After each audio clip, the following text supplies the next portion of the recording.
You listen to Kendrick and Matt on the Slip and Dip podcast. Oh, beautiful, man.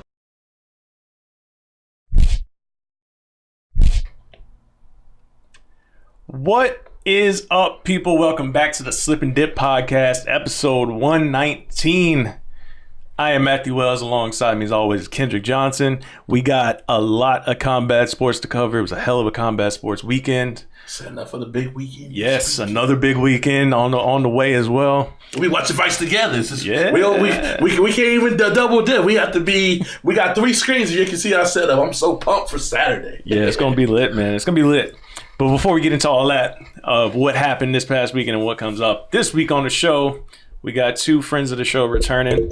One, Mr. Dean Thomas, one of the best trainers in the world. You guys know him. And one of the up-and-coming heavyweights in the world, Mr. Greg Hardy, returns to the program as well. So we talked to both of those guys about everything going on in their crazy lives.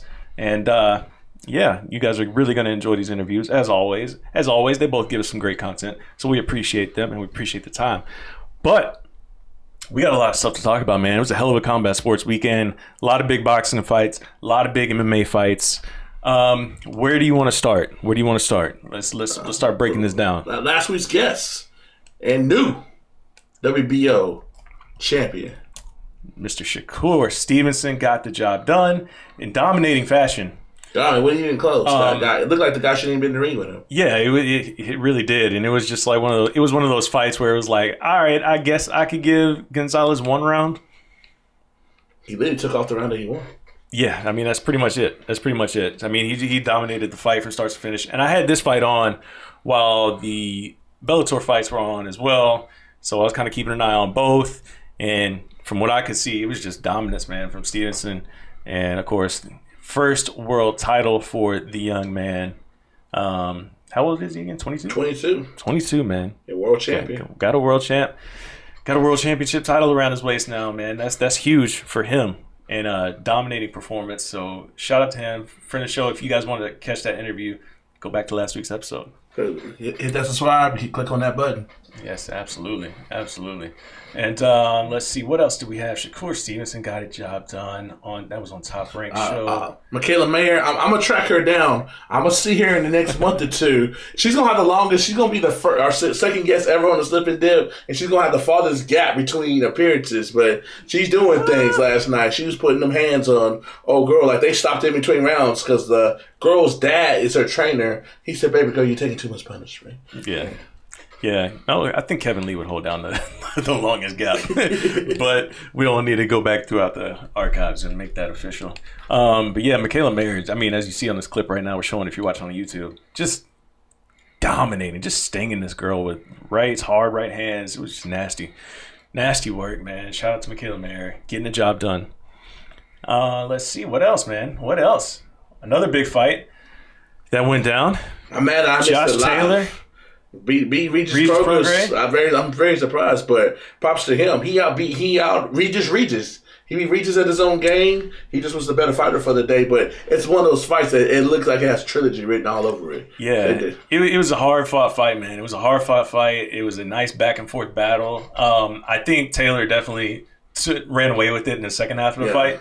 Closer in the first half of the fight. Regis couldn't adjust and kind of was like, this is really happening, and it was like, He just was off. It was that, and then I mean you gotta give props for Taylor for using his range more effectively. Just really picking his shots well, and really frustrating program from what I saw.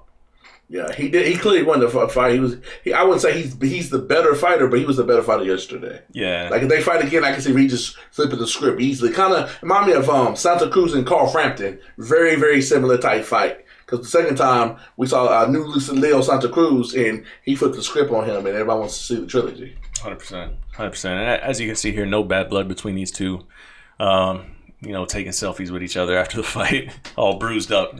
But yeah, it was a hell of a fight, man. It was fun to watch. If you guys missed that fight, I would say go back and watch it. It wasn't like the Stevenson fight where it was completely one-sided. No, this was a damn good fight. Some people were saying fight of the year. I don't know if I'd go that far, but it was very entertaining. We know what the fight of the year was. Your boy was at it. Yeah, I don't want to. I mean, saying it was fight of the year is overselling it a little bit much, but it was still a really good fight, and I would definitely go out of my way to watch it if you guys did not see it.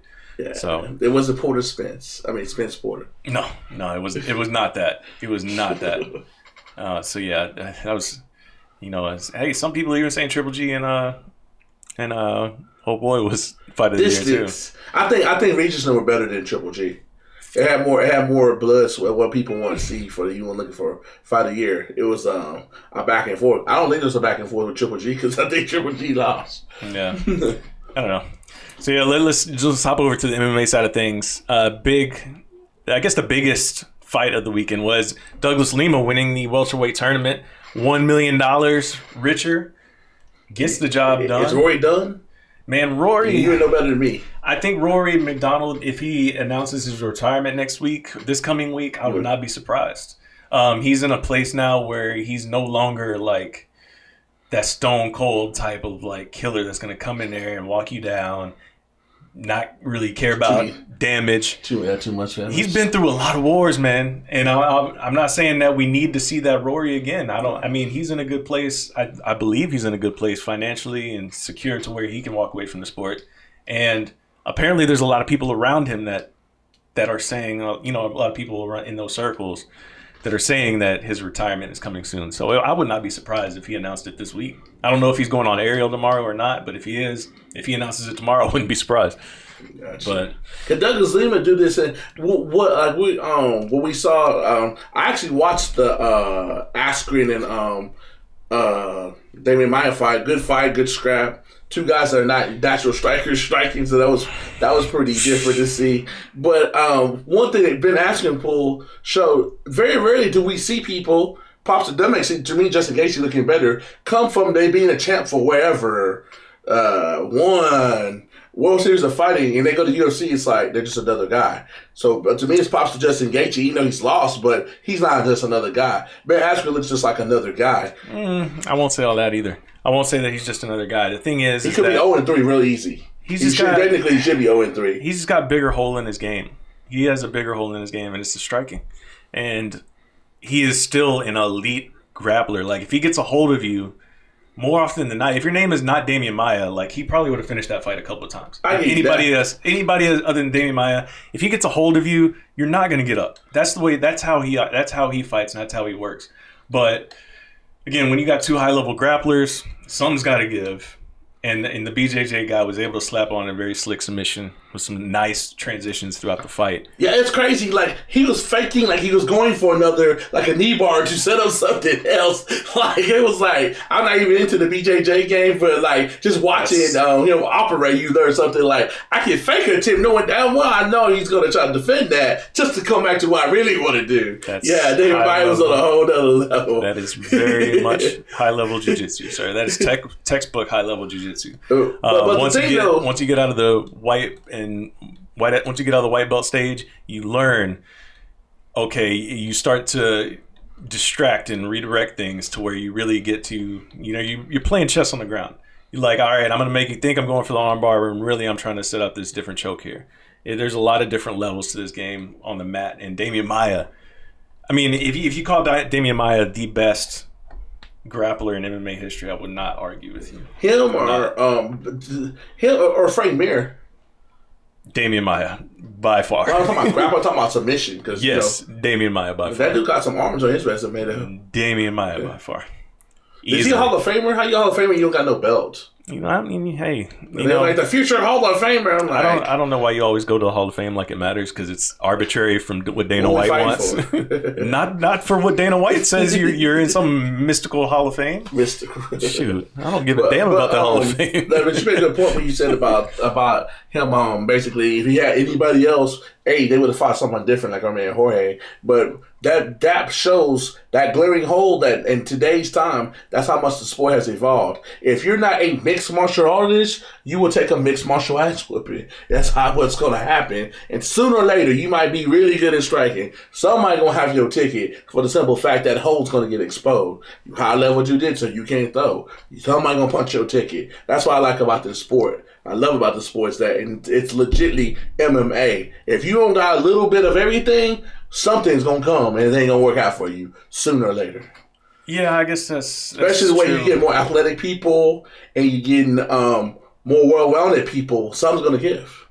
Yeah, it's true. Yeah, and that's really the thing that we're seeing with Ben Askren right now is that, he's the game's passed him by. The game hadn't even passed him by. It's just the fact that he has not, like when you listen to the interview with Dean, it's just that Dean explains, like, okay, he didn't get to come in to really kind of get his feet wet in the UFC where you're fighting the more well-rounded guys. Because over in one, you're going to have guys that are solid, but they're not UFC caliber guys. No. So you're going to have guys that are just that much better everywhere.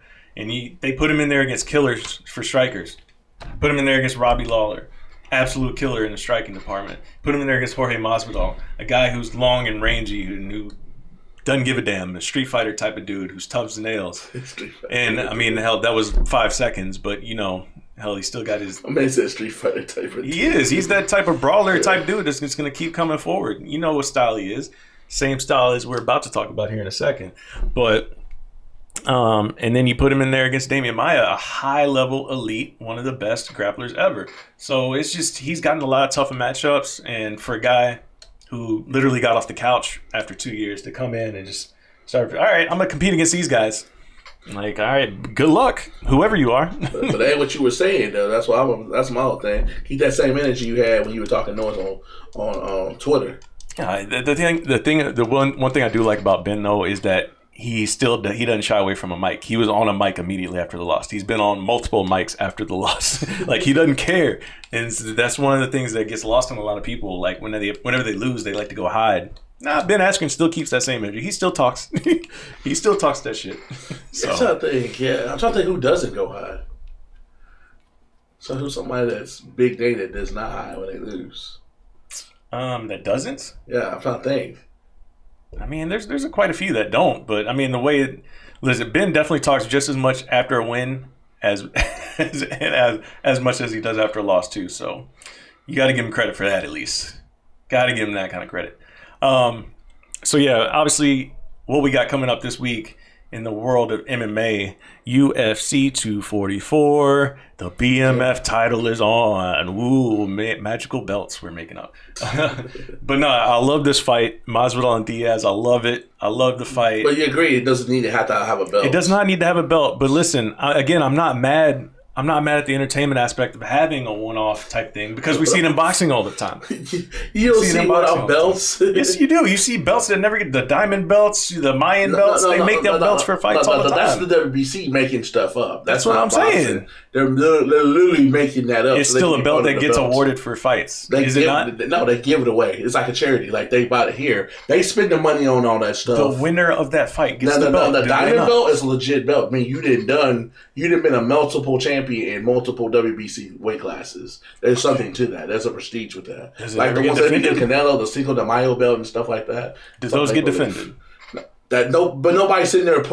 No, they don't get defended, but they give them out. Right. They're not sitting there saying they're fighting for the Cinco de Mayo belt. It's the same thing. No, it's not. This is part of the effing promotion. They're not sitting there saying Canelo, Julio Cesar Chavez Jr. are fighting for the WBC. Cinco de Mayo belt. They don't say that. They do say that on the broadcast. How do you know about it if they don't talk about it? They say it's going to be given away to the winner. Kendrick, they talk about it. No, this is being promoted for the last 2 months. They don't promote the fight around that belt like that. I guess everybody just magically knows that these belts exist. No, nobody really knows. Half the time people don't know about those Cinco de Mayo belts until the week of the fight. $50,000 belt is on the line. BMF title on the line. George Masvidal, Jorge Masvidal, Nate Diaz. I just love the fight itself. I mean, belts aside, a hell of a way to cap off this card. Because look, you got Kelvin Gastelum, Darren Till in the co-main, which is a hell of a fight in its own right. Wonder Boy and Luque is a damn good fight. Derek Lewis and Blagoy Ivanov. I'm watching the whole. We watching the whole undercard. I see they moved my man Kevin Lee to the main card against Gregor Gillespie. That is such a damn good fight. I was kind of mad it was on the prelims initially. So they have moved that to the main card, it seems. We'll see if it stays that way. Well, they pushed Corey to the prelim. Yeah. Corey don't care. Corey said, I'm going to put in work regardless. They got him on ESPN2 headline. Like, that's still a good spot because that's the spot Kevin Lee was in last week. So they shuffled that around. Who last week? Kevin Lee was in this spot last week. So they've shuffled that around a little bit. People sleeping on Shane Burgos. I like him. He's really good, and Amir Khan's really good. Like this whole card is just one of the best cards of the year. I don't know those through and through. The Arlovsky and the that's not Razuk. Is that Razuk? No, that he is. I want to say he was a Contender Series guy. I don't remember. Don't hold me to that for sure. But still, it's just fun fights. Them get in, I may have to watch this. Fun fights going through, man. Caitlin Shahankin's coming back. I don't know. She got an easy. This fight's kind of low on the card. I mean, it's a top 5 matchup, and it's heading off the early prelims. I'm not high on Jennifer Maia. Caitlin Shahankin's legit. Yeah, I don't know if she's Hakeem Dawad's on that early. Wow, that's what happens on these stat cards, man. I gotta do. I'm really do some research because I gotta write a lot of stuff, and then B, I gotta reach out to some of these fighters. Yeah, man. See, little tip behind the show. We like to talk to the people and kind of see what they're going to get an idea of what's going on. Because mental game in MMA is very underrated. And then physical game, when you see them in person, I always go back to Joanna and Rose. I had a couple people that are really tight in their camps were telling me the same thing. Good things about Rose, bad things about Joanna. And it all played out on Saturday. So I take that with a full gain of stock. And I know what I saw on Friday. It didn't look good for JJ. We know what happened. So all that stuff in MMA plays a big difference. It's going to be, I'm going to be watching some Embedded every day this week. How do you watch them all at once? I don't know how you do, but like it gets me into the fight. Watching them as the big fight weeks. Watch them as the day where it's like I'm gonna watch 6 in one day. Like no, I got other things to do with my time. Exactly, I got other things to do throughout the week. So I like to watch them 8 minutes all at once. I like to watch them all at once after the weigh-ins and just have my little 40-minute indulge to get me ready for the next day. That's how I like to watch it. I like to build it, especially when I start seeing stuff. My exception to that is if I'm actually covering the fights in person that week because I need to see what's going on. See, obviously, I will miss them and watch them after the whole event's over with when I'm there. Cause I got too much stuff. I got to make my money. I got videos. I got people that got expected me to deliver. So I ain't worried about no embedded. I know what's happening because my ass is there. But again, I'm the opposite. I do not watch it when I'm there. But there's so much that happens on embedded that you don't get to see. That's true. So that's why I watch them if I'm there on a fight week. I'm definitely watching because when I see that fighter the next day, there may be something I need to ask him about on embedded, which happens all the time. And they like to get those kind of questions too, especially when they're doing something fun or whatever have you to kind of keep their minds off of things. They like to talk about that kind of stuff. So that's why I watch it throughout the weeks when I'm there. But if I'm at home chilling, let me kick back with some popcorn for 30, 40 minutes and watch them all. It's cool because I got the ESPN Plus and I got my TV and I got a TV, phone, and my PlayStation. So now I just hit the ESPN and can watch it on TV like regular TV. My wife even asking about it now. She'll be like, ain't it's a pay-per-view? You're not watching Embedded? She even know what it's about now. So they props to them for for putting it on the ESPN Plus out. 100%. So we got a couple more things to go through before we get out of here. People, listeners of the Slip and Dip podcast, we have some good stuff for you guys now. We have merch. People. It's out there. We'll get your t-shirts, get your hoodies. We'll throw the link in the description below, but it's on teespring.com/slip-in-dip-merch. Again, I'll put the link in the description below. I may do a little overlay right there as I'm talking here later and edit that in. But we have the t-shirts. We have some hoodies, so go grab one. Go show your support for the show and pick up some merch from your boys here at the Slip and Dip Podcast. We bring you guys great content. We want to keep doing it. So, hey, why not rock some merch while help us keeping us grow the show and keeping us improving as well. So, there you go. Again, I will throw those links up in the description. So, check that out. Grab yourself a t-shirt. We got multiple colors. Everything's not just black. There's multiple colors and everything. So, pick your favorite color. Grab yourself a t-shirt. Makes a very good Christmas gift for your... I'm not going to go into all that. But for real, go check out the merch that we have up there and help support the show. We would appreciate it. And lastly, but not least, before we get out of here with Dean Thomas and Greg Hardy, very serious thing in the world of life with one of our friends of the show, Mr. Walt Harris. His stepdaughter is missing. She was last seen in the Auburn, Alabama area. The number's right there on the screen. I'm sure you guys have seen this going across social media. So if you guys have any information, anybody out there, anybody that may know anybody in Alabama, make sure that they get this message. I did see something where they found her vehicle and it was damaged, but they still have not found her. So this is a very sad situation. Hopefully it gets resolved, and hopefully, she is found safe and sound, and that family can be reunited. So, yeah. So I hate to end this second part of our intro on a little somber note, but hey, man, that's real life. Yeah. And we appreciate Walt Harris. Out to Walt and his family. Yeah, 100%, man. 100%. Hopefully that gets resolved, because just a shitty situation you wouldn't wish on your worst enemy right there. So, yeah, that's that.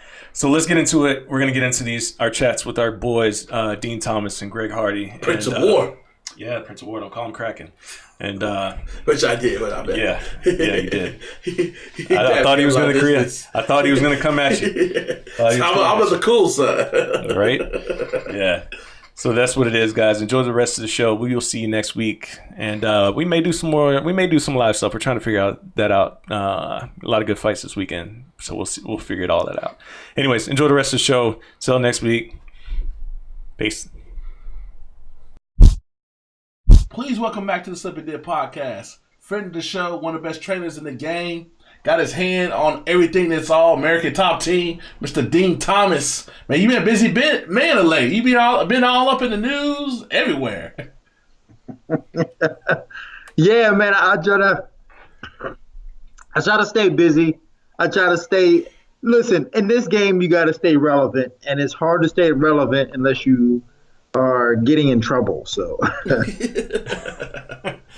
Yeah, I mean that's definitely part of it. But the main thing going on, I guess, recently is obviously you got Greg Hardy, man. Not only just coming off a big fight, but stepping in on 22 days notice again. Yeah, I'm proud of him. You know what I'm saying? Like, he's a guy who is a high level competitor. He loves to compete, loves to display his ability.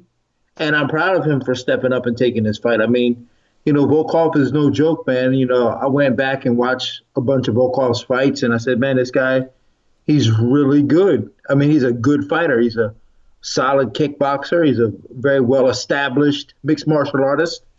And it's not going to be an easy fight for Greg. No, it's definitely not. I mean, it's crazy. He's fighting the 7th-ranked guy after fighting a bunch of unranked guys. So it's like a huge step up in competition. And especially on short notice like this, it's kind of, to say it was unexpected from a lot of people, I think is an understatement. Well, the thing is, a lot of guys didn't want to take the fight. And, Greg didn't take no punishment in his last fight. He didn't take a lot of damage. He's relatively healthy, without, obviously, you get in a fight and you got some bumps and bruises. But, I mean, his face is okay, and he's the type of guy who's used to playing on Sunday. So, like, for him to take a fight on 3 weeks' notice is like, man, let's do it. Okay, I guess it makes sense from that angle. Think about it. How is the?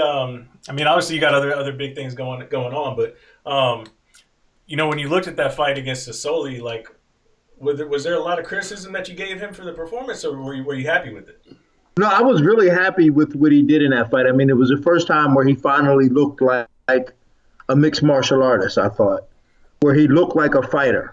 And that was the one thing that I've been trying to get out of him in the last, 3 years, is for him to actually be a fighter and not just an athlete who can fight.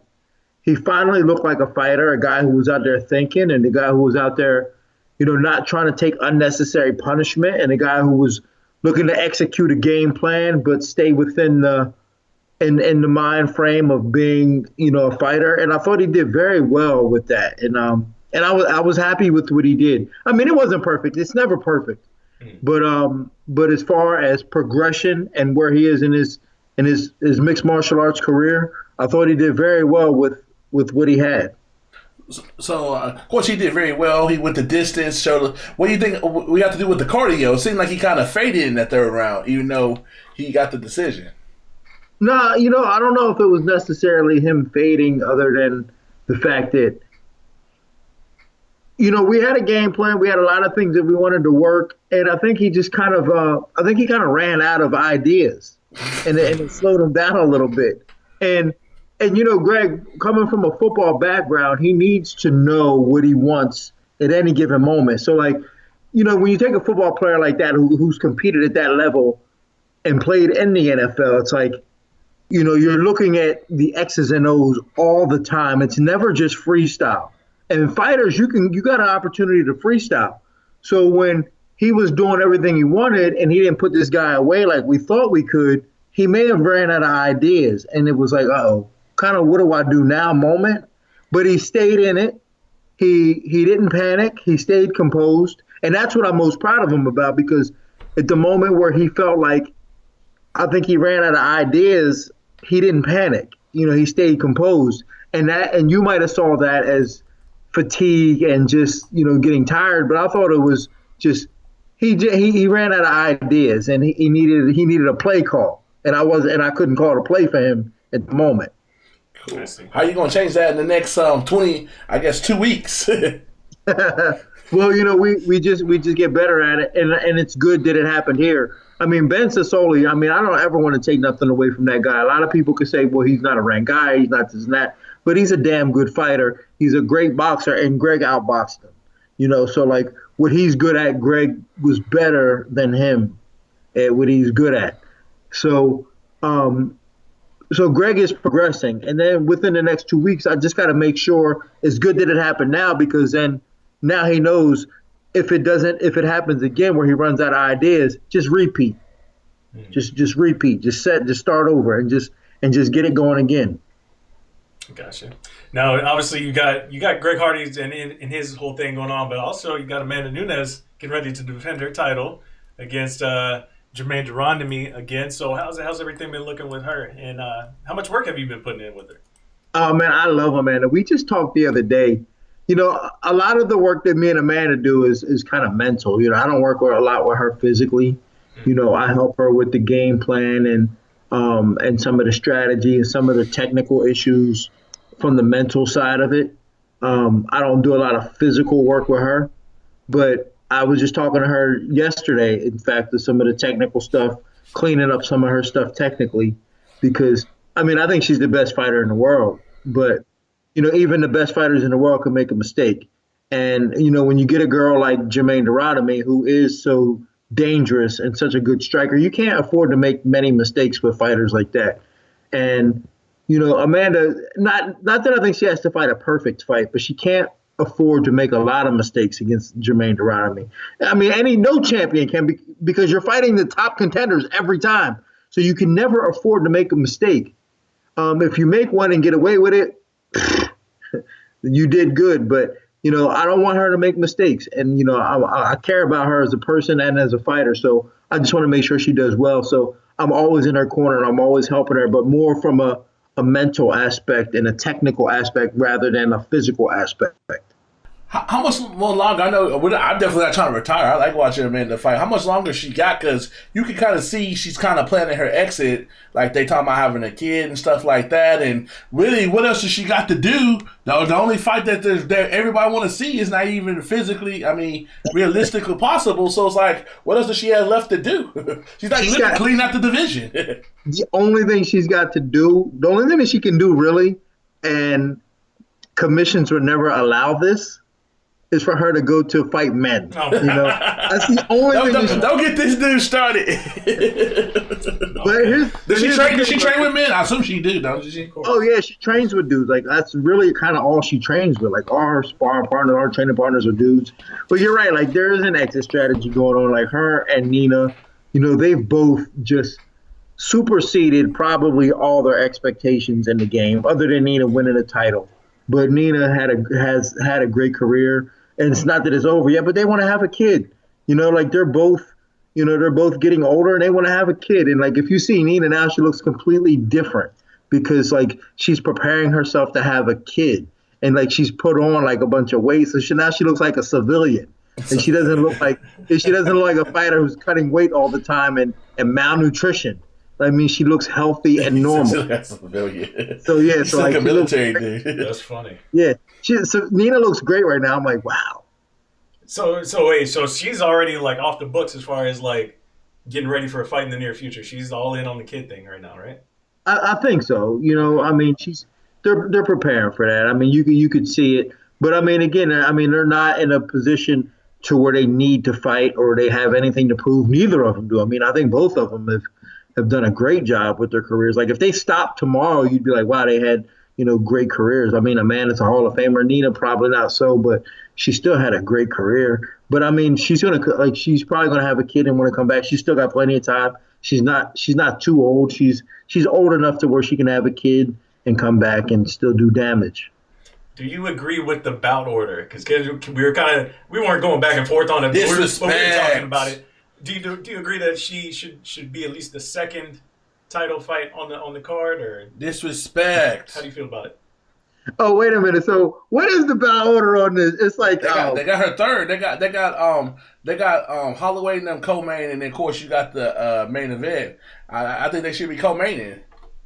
Yeah, I think so too. I mean, people out of MMA, I barely know the dude that Max is fighting, and I do this for a living.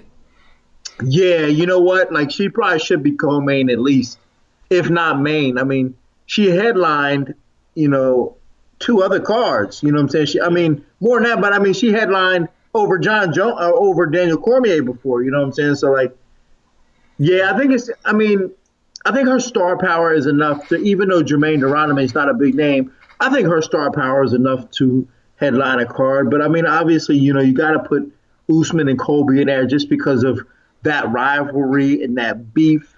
Mm-hmm. But I think she should headline, or she should be ahead of Max and oh boy. Oh boy. Yeah, I can't even think of his name right now. I can't even think. Yeah, so again, like another ATT guy on that card, Colby. When's the last time you two talked? Oh my God, Colby! I see him all the time, man. Yeah. Like the room where he sets up his office and he keeps his stuff is a room where I use the computer and break down fights a lot. Okay. So I'm always in there breaking down fights, and he always comes in, and he'll say what's up, and I'll be like, what's up? But it's just so awkward, you know what I mean? Because it really is, man. Like, does he have his hat on? Yeah, and his MAGA hat. I mean, because the whole room is decked out like Trump attire. You know what I'm saying? So but I mean, it's kind of awkward at times. But listen, I got no ill will towards Colby, man. Like I understand that. I've been doing this stuff for 20-something years, and I know that you don't get it back when it's gone, and you need to maximize whatever you have when you have it, the time that you have. And for Colby to be doing what he's doing, he's making his mark. He's carving himself into the game, and when it's all said and done, regardless of what you think about him, he's going to have carved himself into the game. And you will remember that. He will put himself in the game. So I can't hate on that. Yeah, it's I just think it's funny how recently we've seen more and more stories come out about his gimmick kind of falling apart behind the scenes. I don't know if you saw the clip of Brendan Schaub talking about when he had him on his little food truck diary show. No, I didn't see that. Please enlighten me. Oh, so yeah, Brendan Schaub was talking about it with Henry Cejudo, and he was talking about, because he paid the girls to be there with him, behind him. And he said, Schaub said he turned to one of the girls and was like, hey, can you rub my shoulders, while I'm talking? And the girl was like, I'm not rubbing your fucking shoulders. So, Dick, I knew one of the girls that he had with him. I can't confirm or deny that he paid her to hang out with him. Yeah. But I do one of the girls that he was with is actually a girl that I do improv with. So okay. Yeah, so it's funny, but I can't confirm or deny it. For working with Bobby, you ain't hit the ATT HR. You feel like they're infringing on your rights? What's that? When you go to work, you're in an uncomfortable situation. They say when you go to your HR, that's the thing to do in 2019. Oh yeah, no, I can't go to HR at top team. Man. Yo, HR at an MMA gym is hilarious. Oh my god, that's so funny. I thought you were gonna say we got one. I was expecting for you to say. Yeah, listen, no, I couldn't imagine what an HR at an MMA gym That's would what be like. I'm saying. Yo, that would be so funny. That would be so funny. That's a skit right there. That's a skit I right there know. for you, Dean. Yeah, tell me about it. There you Like, go. I don't know if there's another group of people that would probably be more, vulgar and unpolitically correct than a bunch of MMA people. So, like, yeah, that wouldn't work well with an HR.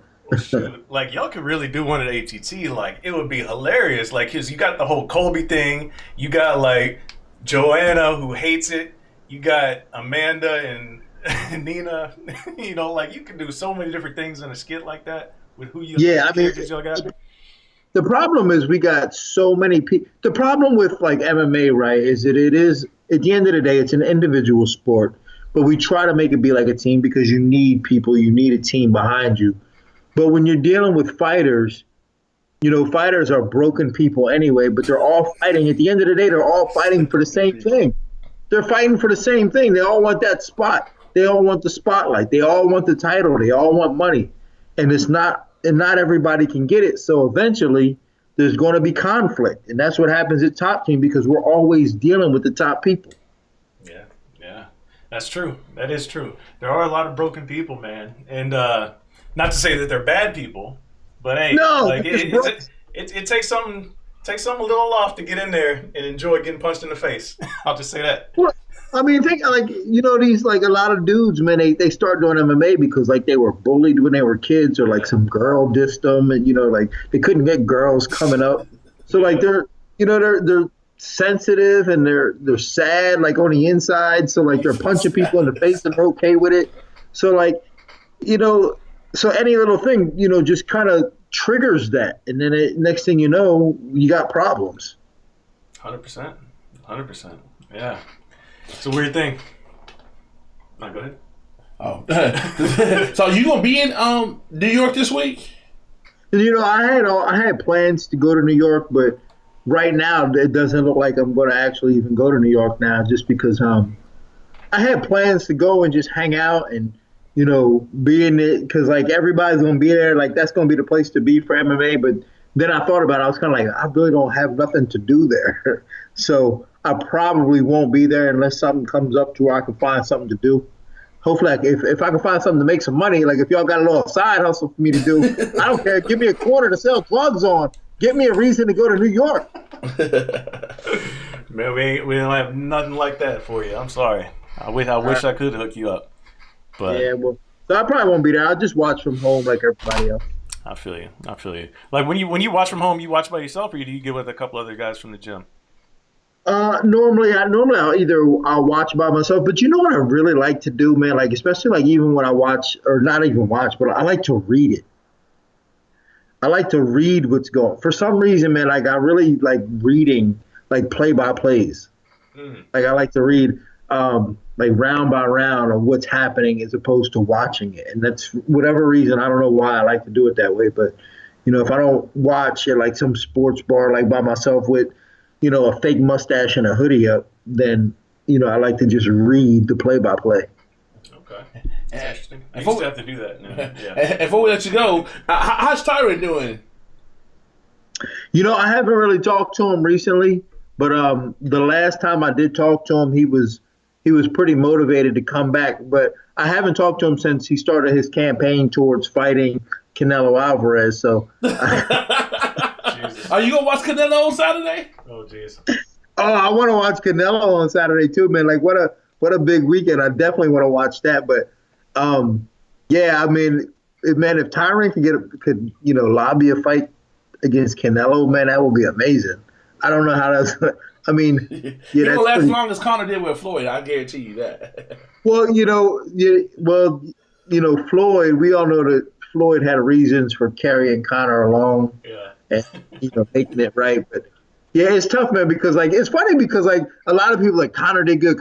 I give Conor his props, man. Conor looked like a boxer, man. He stood in there and looked like a boxer against a guy who wasn't necessarily trying to hurt him, but playing a game with him, and it looked legit. He shot on him 3 times though, Dean. I know. Rapid punched somebody 4 times. I mean, in a way, Listen, we were all entertained. Like everybody won that night, but it almost made me think like if Conor was fighting a guy like Earl Spence or somebody else who just didn't care, like a young hungry dude, man, they would put Conor away real fast, you know. Oh, yeah. And yeah, so like, you know, MMA guys need to chill out with like, you know, trying boxers sometimes. Man. Like, I mean, I get why they do it though. That's a huge payday. It's a huge because payday. the boxing guys, they'll be like, "Oh, I'll fight you in boxing rules." Like none of them try to get in the octagon. And No. somebody who's around a lot of them. Oh, I'll fight an MMA guy if he comes to the ring. You go to the octagon? Hell no. Yeah, it's crazy because I remember a time back in the day, man, when I was coming up, you know, boxers didn't respect MMA guys. They was like, man, they can't fight. They can't fight. They can't fight. That's crazy stuff. Nowadays, man, boxers know what's up, man. They know that they don't want to fight MMA guys in a cage. No, that's I fight you in the boxing ring. I ain't fighting you in no cage. Yeah. Right. So I love it. That's one of my favorite quotes Kevin Lee told us, man, when he was in Floyd's gym and in front of everybody, he was like, somebody lied to y'all telling y'all were real fighters. Yeah, I know, like, you know, I talk to Clarissa Shields a lot. Like, I work with her boyfriend. Like, I'm training her boyfriend. What's his name? What's his name? I forget because I got his phone number. LJ. Yeah, LJ.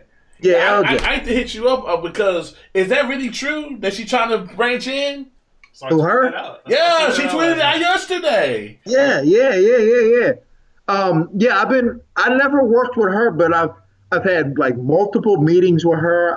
I've been working with her because her boyfriend comes from a wrestling background. He's wrestled like his entire life, and he can box okay. So like I've been working with him a little bit, but she still fights. She's still boxing. So when that's over with, she might want to branch off into do some MMA. And she's real tight. She's real tight with Cyborg. Yeah, I mean, I guess so. She's Cyborg held up belts to the ring and stuff. Yeah.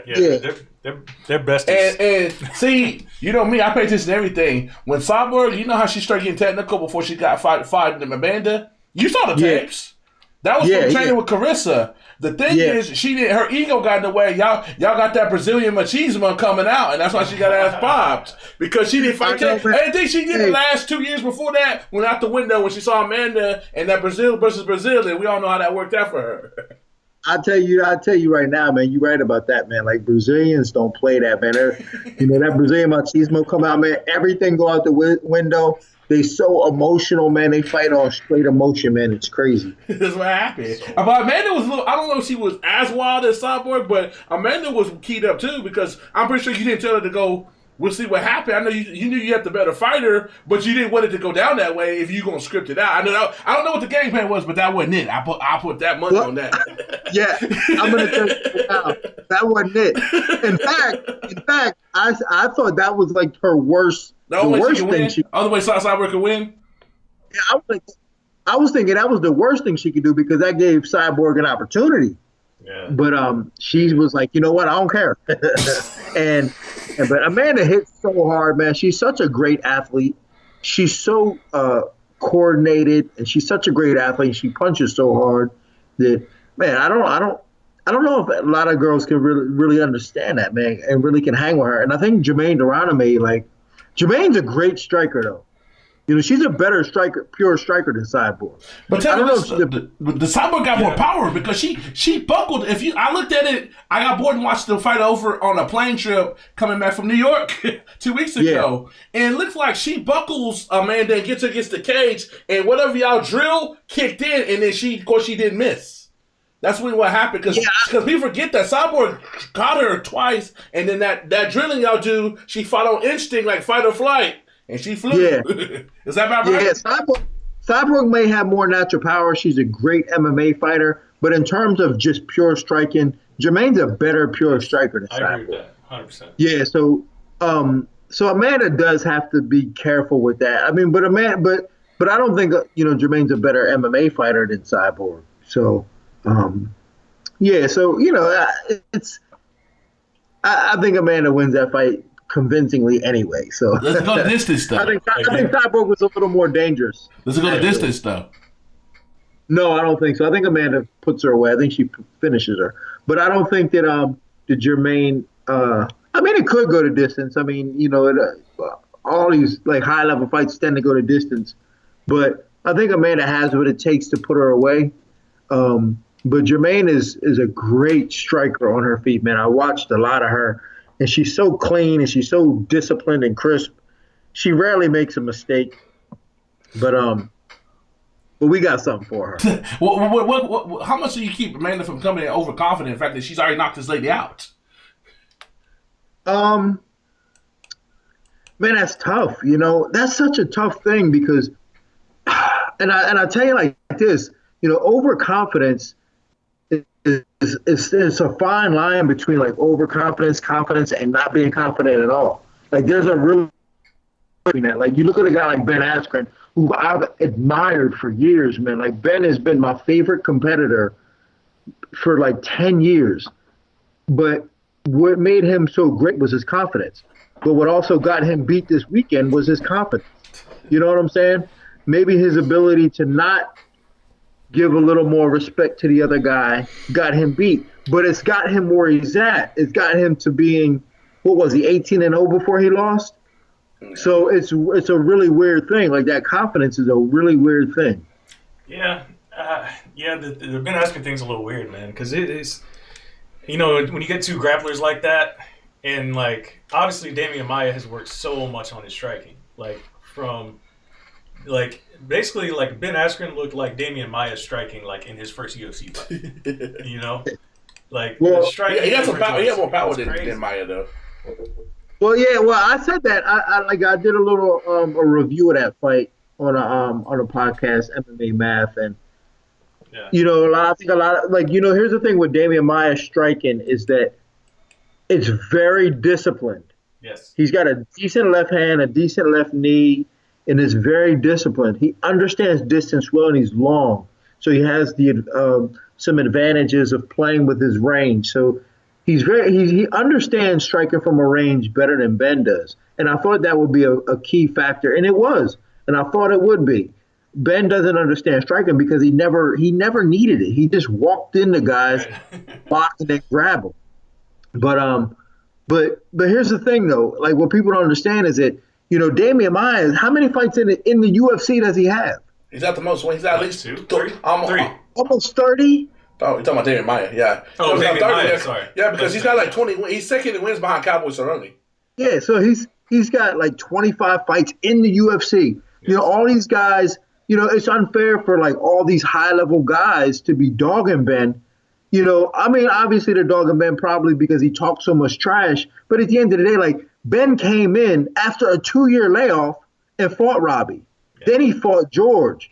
Then he fought Damian Maia. You know what I'm saying? They threw him right at the killers after a 2-year layoff. Like all these guys like Usman had an opportunity to fight Sean Strickland, had an opportunity to fight the Russian dude, Yaka Yoma. I can't even pronounce his name. Colby had an opportunity to build himself up. Like all these guys had an opportunity to build themselves up in the UFC. Ben never had that. Ben had to start at the top. Yeah. So like to dog him, it's unfair, man. Like, I don't like the fact that guys are dogging him because he took 2 years off, then had to start at the top. He didn't have an opportunity to start even in the middle. He started at the top. So it's a bit unfair. Now, when you sit there, you on podcasts and say, running your mouth, I don't believe in ring rust, so I ain't trying to hear all that. That's what he said. Who, Ben said that? Yeah. Well, There's no such thing. There's no such thing as what he said. No, and I don't want to say ring rust. It's not necessarily ring rust. And whether he believes in it or not, doesn't make it not exist. I mean, you know what I'm saying? It doesn't mean it. A lot of people don't believe that the earth is round. But what do we, you might not believe the earth is round, but I'm not Kyrie. Yeah. But that's what I'm saying. But whether Ben believes it in ring rust or not, he still took 2 years off and hadn't fought anybody in 2 years, then went right into the best organization in the world to fight the best guys in the best division in the UFC of the last 5 years. So, like, it's a lot to ask. And so, like, for these guys to be knocking him down and saying that he sucked and blah, blah, blah, blah, blah. We're still talking about a guy who, when he was in his prime, he did beat Diego Lima. Yeah. He did beat Koreshkov. He did beat all them dudes, man. He did beat Lyman Good. Like, he beat all them guys. But then he took 2 years off. He's in his mid-30s, went to the UFC, and was a little arrogant about what he's done. So yeah, for sure. Like, and I just, Ben is still one of my favorite competitors of all time, but I think it was unfair how everybody treated him. For me, how does Greg Hardy get his hand raised in 2 weeks? So, a lot of, you can't underestimate a guy like Greg. When Thiago Marreta fought John Jones, man, I looked at Thiago Marreta and was like, whew. I mean, I wasn't part of his camp, but I was helping Conan Silveira with some of the game plan and his strategy. And I was looking at Conan, like he asked me, and I looked at him like, dude, just say a prayer and hope it works out. And Conan was like, man, we got this, man. We can do this. We can pull this off. And he almost did it. You know what I'm saying? He almost did it. An inch or two away from a couple of them punches might have put John Jones on his back. I think Greg has more of a chance to beat Volkov than Thiago Marreta did against John Jones. And Thiago Marreta did a great job against John Jones. So for Greg to pull this off, he's got to really, focus, be disciplined, and just follow the rules of engagement. And that's just, he's got to land on Volkov. He's got to land on him. And Greg, he hits as hard, or if not harder, than anybody in the heavyweight division. And Volkov can be hit. So, if Thiago Marreta can hang with John Jones, Greg can beat Volkov. Well, we definitely look forward to it, and of course, we look forward to seeing Amanda go to work as well, and everything else coming up for you, man. We appreciate your time as always, Dean. Thanks for coming on the show. Thank you, fellas, and I appreciate you guys, and I apologize for being late. Oh, it's all good. It's all good, brother. There's very few people we allow that. You're one of them. Thanks, boys. I'll catch up with y'all. All right, peace. Peace. Please welcome back to the Slip and Dip Show. He'll be fighting again in 2 weeks after fighting 2 weeks ago. Quick turnaround. Greg Kraken Hardy. Appreciate you coming on. I guess you're a friend of the show, man. It's your third time to come on. I mess with y'all, man. Y'all hold it down. And it's been since day one, so I appreciate you, man. Yeah, man. Appreciate you. What's going on now? How much backlash did you catch on the inhaler stuff when you clearly was not trying to quote unquote cheat, and you clearly I'm just watching it. There's commission people over here. There's USC personnel right there. You couldn't have done that if you wanted to. So why that like you just made up the rule when they allowed you to do that? Hey, man, it's the price of being the Prince of War. You know what I mean? It's a hard road when they want you to lose, man. And unfortunately, they get the boo when they buy the tickets, but we don't really care on my side because they still bought the ticket. You know what I mean? we still out here entertaining. They still about to show up in Russia, man. You know what I mean? It adds to the media frenzy, and I love it. Yeah, it's kind of crazy, man, because so many people were trying to say that you actually cheated when you clearly asked the question. You clearly asked the question, like, before moving forward. Now, my question to you is, though, if they'd said no, how would that third round have gone for you? I would have continued to punch him in the face. So you would have been good either way? Yeah, man, and I think I've talked about. I can't remember who I talked about it with, but they were trying to cover this like, oh man, it's a breathing advantage. It's like, man, listen, I trained for this. Like, there's been times on the football field where it's fourth down, change it down, do some crazy stuff. Like, I can't come out the field and hit my inhaler. Right. You know what I mean? I can't go tap my helmet and just walk out the fourth quarter, and you know what I mean, put the rookie D in or something like that, man. So I've been training for this my whole life, brother. The show would have went on, and for most people that have asthma, they understand that, like, the inhaler don't even kick in for like an actual 10 minutes. Like, it's got a process. Your lungs got to actually unswell. Like, it's just something that I was down to do because I have asthma and I knew I needed it. And he said I could. Yeah, like I'm pretty familiar because my mom has asthma, like, pretty seriously too. And it's like, and it's not like immediate, like you said, but it is that thing where it's like, okay, I need it, and I need to just like sit back for a minute and relax. But that's why I was kind of curious, because I've never like had any personal experience with somebody doing high level athletics and like in that type of situation. So that's what I was kind of like, okay, I know how it works for like a normal person, but what's it like when you got a high level athlete in the middle of a competition? Yeah, it would have sucked pretty much, but it would have been done. I wouldn't have passed out or anything like that. Okay. What you say to those people that think you, because you went from, you never fought a ranked guy in your life to fight in the top 10. They're like, what is this fool doing? Or the opposite. Man, he finally gonna get his ass kicked. Hey, and you know that's the media frenzy I want. You know what I mean? And the cool thing about my journey is, I was there. Remember, like you said, we've been on the show for a couple times now. Mm-hmm. I earned it every single time, and every single time I fought the guy that had a better record than me, or a slightly better record than me, or the same record as me. It was, oh, they going too easy on him. Oh man, why does he fight somebody good? You know what I mean? So they never gonna really be truly happy. Right. But I know something for a fact. They're always gonna be entertained. You know what I mean? Does it bother you? People give you credit the fact that every time you get in the cage that you have improved every time. Even like you proving to knocking out the people to the fight that you lost, to like you win a full 15 at the end of the day. Does it bother people give you your props? What does Dana and them say to you? You know, I want to assume that he's happy, man. But like I said, on my interviews, I never try to assume what Dana's saying. You know what I'm saying? I'm a mouse in his large garden. He's a big cat, so I try to keep it copacetic with that. But I think for the most part, man, my camp, y'all talk to coach, man, my camp and my people are happy, dude. Like, I'm answering all the questions.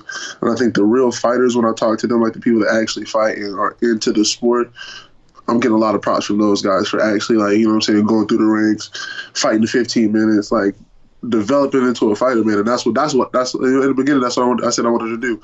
Get the respect of the people that I wanted to die. I felt like I needed to get the respect from, not fans, not these fickle back and forth people, but like the people that built the sport and continue to hold the sports up like pillars. That leads to our next question. We had Corey Anderson on, and like you, we been rocking with him, win or lose. Like, even if you lose, I'm like, hey, what's up? Remember when you got knocked out? I reached out to you. I'm not messing with you. but win or lose, we try to keep it real. And how much does that bother you that you got people from UFC media to national media that only will pop up when they need something for you? They ain't like, hey, how your day's doing? Or just trying to like care about you as a person or whatever. Is that just, or do you want that persona? I love it. I want it, you know, and I'm lucky. I'm lucky enough to be trained in this field. I'm lucky enough to have the NFL training, to have the high level NFL training, not just to be one of the regular guys, like to be one of the guys that's been targeted in the NFL year after year after year after year after year. So this is my home, you know, and the more hostile it gets, the more at home I feel. Yeah, so you feed off. Yeah, you know, this is my environment. Yeah, man, it's kind of crazy, man. But so. With this fight that's coming up, like, how did that come about? Did you like stick your neck out and be like, I want this, like, give me that, like, I'm not happy with how, like, I got a no contest on my record. Like, how'd that come together for you? You know, it wasn't even about the no contest. You know, the only thing about the no contest that hurt me was, you know, I didn't get paid. Gotcha. And that's you know, y'all know I'm all about my moolah, man. So that hurt me. I was kind of upset about that, but you know, once I started looking past it and just looking at the opportunity, like, yo, I finally got to prove to everybody, like, I can go 15 rounds. I mean, I can go 15 minutes. I can go 3 rounds. I can punish somebody for 3 rounds, make smart decisions consistently, and I'm growing. I was like, you know what? Boom, we did that. We did exactly what we were supposed to do. Let's move on. And then my agent hit me up. He was like, yo, they told me to ask you, like, it's on the table. I think it's a crap fight. And I was like, bro, let's do it. Like, let's get it. I feel good. I told him, like, I can fight tomorrow. Let's fight tomorrow. Like, it's number 7. Like, he's a tall guy. It was everything that they said they wanted to see that I couldn't do, that I wouldn't do. And I saw this opportunity to, one, you know what I'm saying, jump in and hold it down for the UFC because they have my, just like y'all, man, they have my back since day one. They've been vouching for me. So it's like, yeah, I feel in for you. You need a heavyweight. Let's show out. And then at the same time, it's an opportunity for me to answer, like you said, answer all these questions because they always have them. And this is the big question they want to know. Like, hey, can he survive? And the other ones are like, oh, I can't wait till he die. Yeah. So it's gonna be a mixed media for everybody. Everybody will get a little something. Here's a twofold question. What do you have to do to not you faded, but you slowed down in the 3rd round? Did you learn from going to that experience? And I know Dean watched tape for you. What you learned from him when he fought Derek Lewis because he got finished? Yeah, man. And you know, when you fighting at a high level, I'm starting to find out that you can't really practice for it. And when I got to that 3rd round, it was something completely different. You know, like I got to that 3rd round a bunch of times in sparring. We were practicing for it. That's what we were going for. And when I got there, I was a little bit more gassed than I was used to. But the cool thing about it was, for me, is I was able to maintain. You know, I was able to still have my mind. I was able to pick my shots. I was able to get in and get out, play with them a little bit, enjoy the crowd, man. And I felt like personally, just that gave me more confidence than I've ever had before. And when you can do that, dude, like, Derek Lewis was tied out there pity-patting around. Like, you think about a dangerous Greg Hardy in the third round that can finish you consciously. You can't be a slob. And I think that's what I bring to the table, dude. It's a lethal weapon at all times. And that helps me out and, kind of bridges the gaps for all the BS that I have to go through, like not actually being able to feel the five-minute rounds like everybody else has, like he has with 37 fights. Yeah, no doubt. And I think one of the things about this fight in particular, like this matchup, I think we may get to see more wrestling, more jiu-jitsu from you because, he is a guy that's really good everywhere. And he is the guy that likes to take it to the mat and try to, control it down there as well. So I think this is a good opportunity to showcase not only how you do against a ranked opponent, but see some things we haven't really seen yet. Because, go to that Juan Adams fight, you sprawled, and then the fight was over after that, right? So we really haven't seen you, engage on the mat all that much. So, and the question's gonna be if he can get me there, man. Because just like Juan Adams, I don't like it, and if I don't like it, I'm gonna start punching you. Yeah. Straight up. I feel you. Are y'all cool now? Can you say is he still trying to have an attitude with you and talk to you on social media? Man, God bless him. I say this with all due respect, man. Like, that's not my level, so I don't keep up with people that's not on my level. Only me on my level and above. Hey! You can always say you authored the best tension in the UFC in 2019.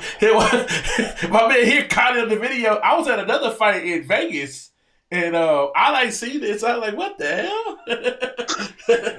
That should be out.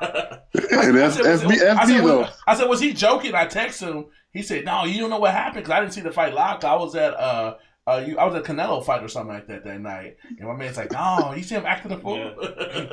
Yeah, I told Greg about it in the post-fight interview in the back. Greg was like, "He did what?" Crazy, man. Yeah. But do you remember that was their guy? Yeah, that was their guy. That was the guy. He was the one that was gonna do it. Listen, like from his perspective, I understand the frustration. Like, you build yourself up, you get, and to have that disappointment, like, as crazy as it was, like, I was like, man, I feel his emotion right now. I feel it. But at the same time, while all that was going on, you were in there just dancing, like, you didn't even notice what was happening.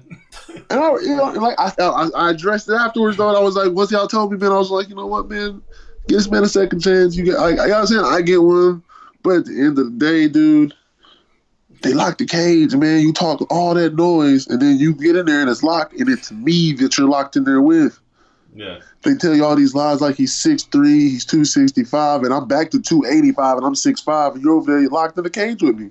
Oh, so I'll be mad too. I'll be upset. I'll be tricked. I feel hoodwinked and bamboozled. So you were bigger than him? No. I'm a monster, man. I look at it, feel it like it's not a game. It's not, when you get in there, you don't get in there with somebody that's been trained in football all his life and is trying to catch up. You get in there with an animal. I'm a D lineman, son. Like I don't have no fear. I don't have no flight reflexes. Who's your favorite D lineman? Do you watch football like today? Did you watch football? That football today makes me kind of want to throw up in my mouth a little bit. Wow. Why? Because they take away the physicality with all the flags? It's just real soft, dog. It's real. They cry a lot. I don't know if y'all go back to my history. Like, I ain't with it. Get it done. Get out my face. Like that hit at you when you got that sack on Tom Brady when you played the Cowboys. That's a fine today because you see how they hit him. They be like this. I was looking for flag. And I wouldn't stop. And I wouldn't stop. That's why I can't watch it, man. I'm that guy. Man, excuse me. There was one last week. I forget what game it was, but the QB had just thrown the ball, and literally the defender tapped him on the helmet, and they threw a penalty. Hand to the face. Like they were like, I was like, dog, like he literally tapped him on the helmet with his hand, and they gave him a 15-yard penalty for it.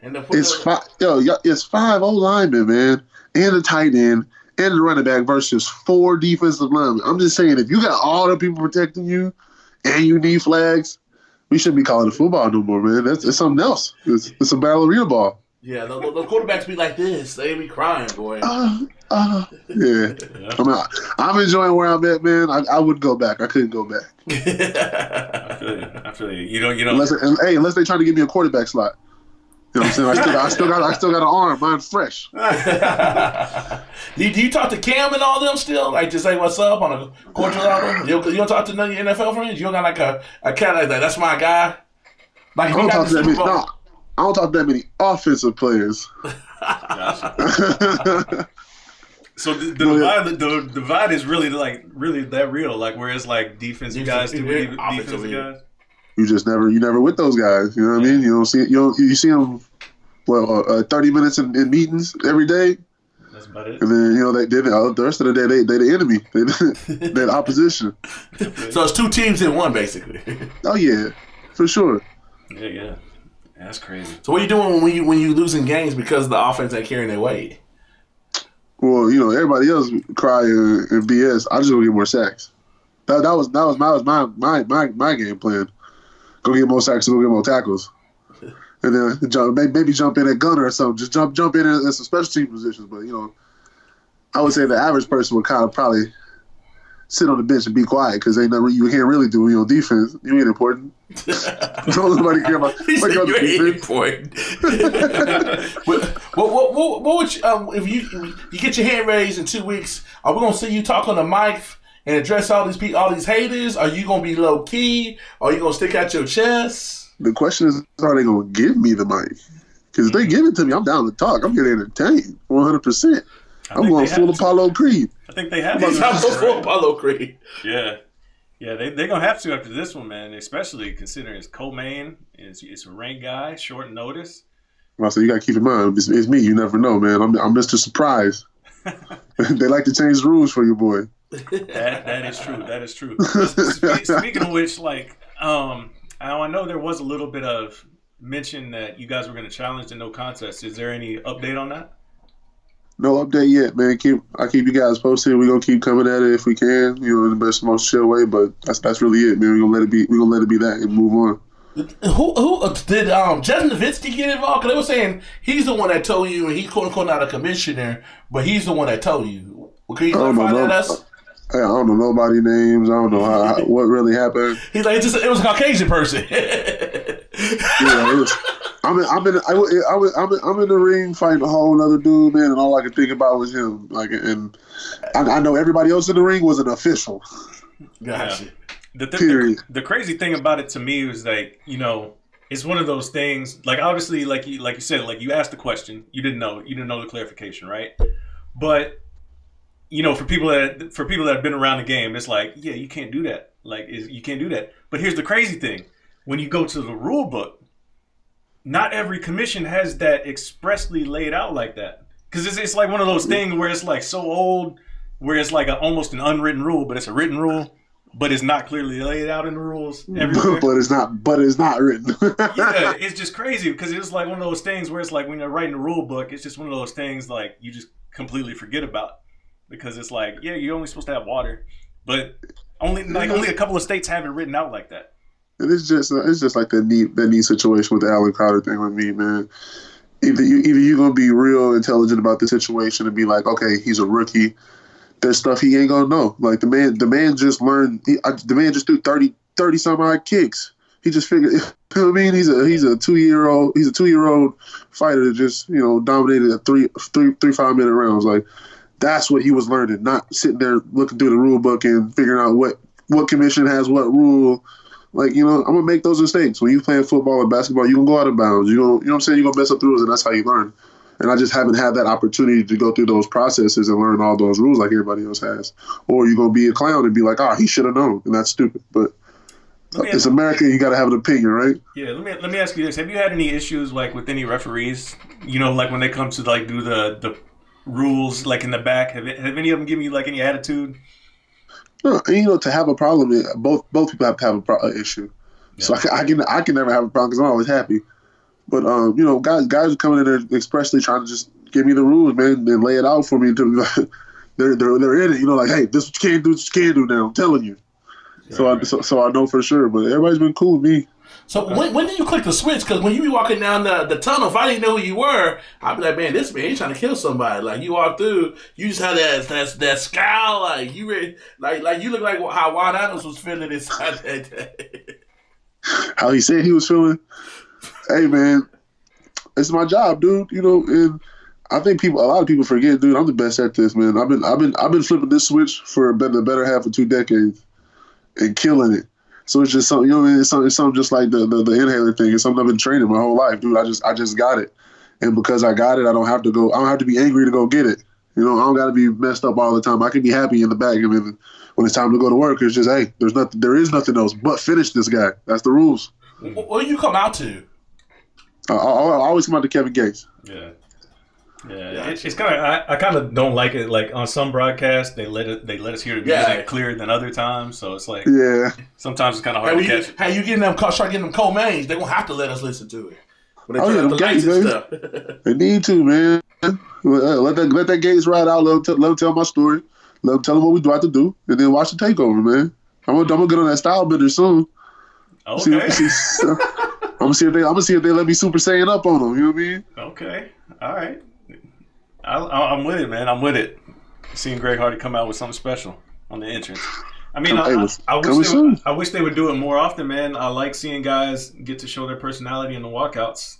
That's what I like, man. It's just more character, you know, and it's more spectacle to the show, so to speak. Entertainment, man. You got to be a character for it to sell. Yeah, 100%. 100%. Well, man, Greg, we appreciate the time as always. Thanks for kicking it with us. You know, as Dean held us back a little bit.